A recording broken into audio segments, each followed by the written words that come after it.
Welcome viewers to the Spotlight Show. I'm Sharon Snodgrass, a member of the Farmington Hills Children, Youth, and Family Committee. Our topic today is the family and yoga, and it's my pleasure to have with us Pam Alexander. Pam has had her own yoga studio. She's been an instructor at OCC, and she has taught many other yoga courses during her lifetime. How's that? That's good. I've been teaching for 17 years. She's very experienced, and we're going to start with children and prenatal yoga, which is a new concept to me. So Pam, why don't you tell us a little bit about the family, and we'll start with the youngest and the pre-youngest. Right. So we can start to strengthen the bond between ourselves and our child that's in the uterus. And we can do that in prenatal yoga, as well as kind of relieve some of the stress for the mother and prepare the mother for the constantly changing condition of her body through pregnancy. So it does both of those things. Is this very popular right now? Prenatal yoga is popular. Sometimes it's hard to find, I would say most of the yoga studios offer it, but I'll talk about it at the end, but there's different ways that you can maybe create a class yourself. If you can get a group of friends that are interested, you can approach a studio and they will maybe sponsor the class or an individual teacher. So yeah, it's quite popular. It's very beneficial to the mother. The mother strengthens the bond with her baby, so often during the class you'll have moments where you rest your hands on your stomach and just pay attention to the baby in uterus and strengthen that bond. Also, the body, the hormones in the body are different at that time, so it helps with the mental issues through meditation and just focus on what you're doing. It helps prepare the body for childbirth and relieve some of the discomfort during pregnancy as well. It sounds like it'd be very popular, actually. Yeah, it is quite. So it's not hard to find a class in the Detroit area. And so once the baby's born and we have some children in the household and a lot more stress, yeah, definitely more stress. Right. What about children and yoga?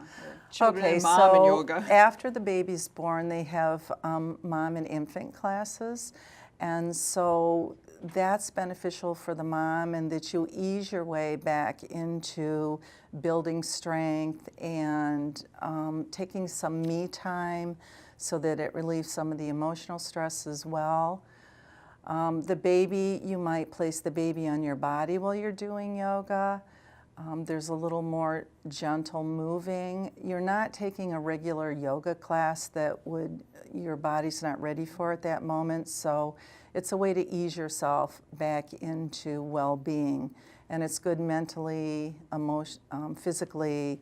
And so in the really infant classes, you manipulate the baby's body, move the arms and the legs a little bit, which helps with the digestive system. It helps the baby to sleep better. And what happens when my baby is like a year and can walk? I think they walk. Right. Can they still have yoga with mom? Yes. So then the child is actually doing postures with the mother, and sometimes the mother will again have the child on some part of her body while she's doing yoga, or the child is actually doing the postures and the mother's helping.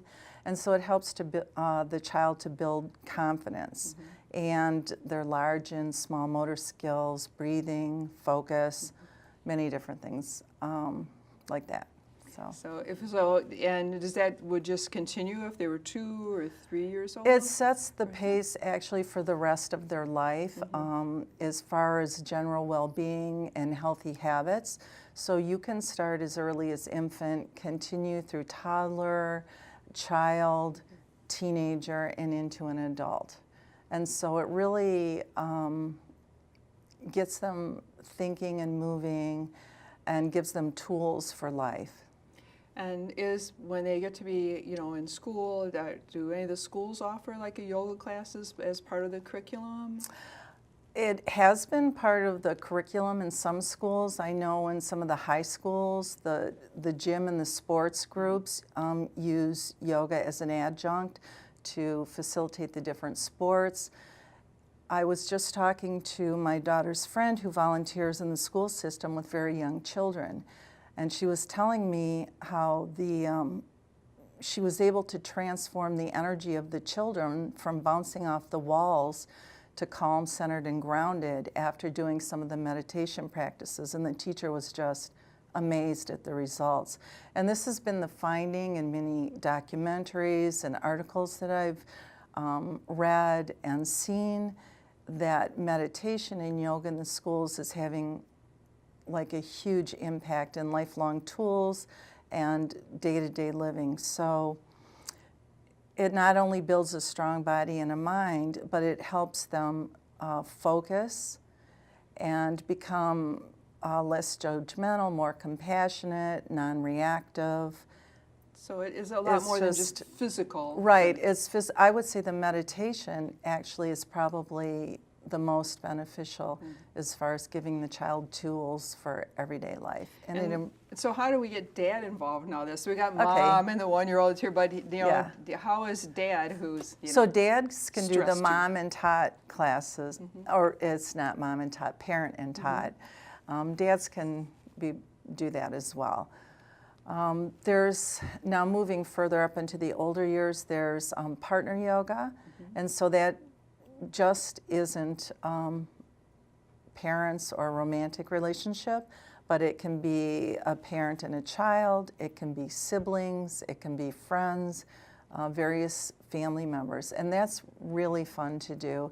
And that also strengthens the bond between who's ever doing the practice together. Yeah. And do you find, here at the Caustic Center, we have several yoga classes for seniors, and well, some they're not specific for seniors, but they get a lot of seniors in them. Right. And it seems to be extremely popular. Many modifications can be made so that anyone can do yoga with any ability, and specifically for seniors, and this isn't all seniors because everyone's different, but there's many props that can be used, such as chairs and pillows, blankets, blocks, straps, walls, floors. So there's many modifications that can be made. Right. So I teach a class that has some seniors in it, and I'm offering modifications to the people that need them, and then I might offer more strenuous or difficult options for people who want that, so that there's people in the same class working at different levels, and really everyone should be working according to their own abilities without going into pain. Well, we talked a little earlier about what about learning yoga by yourself, like watching it on TV, or just saying, well, I don't have time to go to the Caustic Center, I just want to do it in the yoga. What is the problem of doing that, and will I keep it up, or will someone keep it up? I suppose that doing it is probably finding the time to do it and making yourself do it, but actually yoga should be a pleasure to do, and it should be self-rewarding. The danger of doing it on your own without getting some proper instruction first is that you could hurt yourself, and you need to also learn the basic principles of the mindset and the focus for doing a yoga class. So I would say definitely you want to develop a home and personal practice, but that you need some instruction in the beginning or ongoing, so that you know what it feels like to be safe in a posture, so that someone's watching you and can make the modifications and adjustments that you need. Once you know what it feels like to be doing the posture correctly, and the breathing and the meditation and the mindset, then you can take it home and do it on your own. And I would say that would be the end goal. And actually doing both is to be able to do it at home, and, you're relaxing. And then also take classes as well if you feel the need. Does it matter about your environment? Let's suppose you decide you're going to do that at home, and I'm watching the Lions game, and I'm going to do the yoga while the Lions game is on in the background. Is that a detriment to doing the yoga? I would say so. If you are a highly focused person and you can do your yoga with stuff going on around you, but I would say that's a more advanced practice. So I would say that's not ideal, but once you become practiced at meditation or the focus, then the outside distractions aren't as prominent as they would be otherwise. But that takes practice. So I would say a calm environment. It's like studying for college. You get to Right. block out all the Right. Well, we're going to have just a few more minutes. So is there some suggestions you have where people might go to learn yoga or to practice yoga?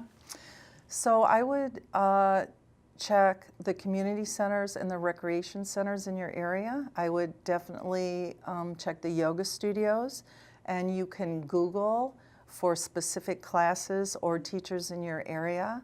And as I mentioned before, if you're looking for a specific class that isn't out there, if you could get a group of people, I would say 6 people or more, you could approach a yoga studio or teacher that has the skills and see if they would be able to sponsor the class for you. So if I was interested in prenatal yoga, I could type in there and Google that. Yes. And up would come offerings that are Right. presently. Yes, most of the studios offer that, and it would come up.